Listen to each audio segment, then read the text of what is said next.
You're a black man, and from the moment you enter the world, the clock starts ticking on how long people will let you just be.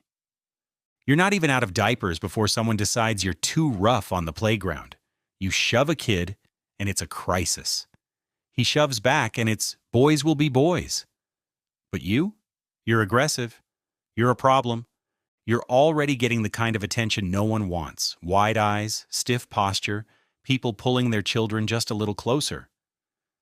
You're not allowed to be a child for very long. Innocence has an expiration date when you're a black boy. You turn 12, and suddenly you're seen as a man by cops, teachers, strangers in the grocery store. No more cute, no more playful. Now you're a threat, a walking caution sign. You go to school and outperform half your class, but still get called articulate, like it's a miracle, like it's shocking that you know what metaphor means, like speaking in full sentences makes you the Black Yoda. You get praised for doing the bare minimum, because no one expected anything from you to begin with. And when you do excel, people act like you owe them an explanation. How did you get that internship? What sport do you play?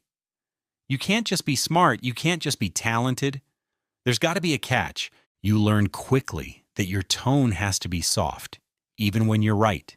Your voice can't carry too far. Your body can't move too fast. Your eyes can't linger too long. Because every part of you, the way you stand, the way you speak, the way you breathe, has consequences. You aren't allowed to be angry, even when anger is justified. You aren't allowed to be afraid, even when fear is survival. You walk into a room and scan it, not for exits, but for comfort, for signals. Who's watching? Who's locking their car doors? Who's crossing the street? Who's clenching their bag like your presence is a felony? You dress well, and people call you clean, like you're supposed to be dirty. You wear a hoodie, and suddenly you're a statistic in waiting. Doesn't matter if you're a Harvard grad or a mechanic, you're a suspect. You're dangerous until proven otherwise, and even then, people still aren't sure.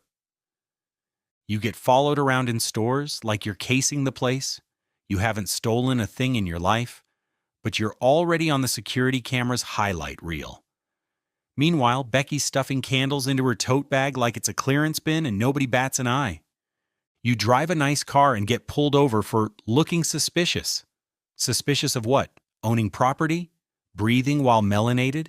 You keep both hands on the wheel, wallet already out, registration ready. You say "sir" with every sentence. You smile when you're terrified, because one wrong movement means a headline, means hashtags, means your name on a t-shirt your family didn't ask to wear. You survive the encounter, but you don't feel safe. Not even close. You feel lucky. You feel exhausted. And you know it'll happen again. You go to work, and every day is a performance, a tightrope.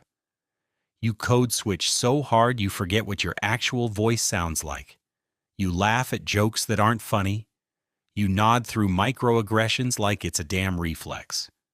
You're so well-spoken. You're not like the others. I don't even think of you as black. And you smile. Because confronting it costs you more than it costs them to say it. Your coworkers mistake proximity for permission.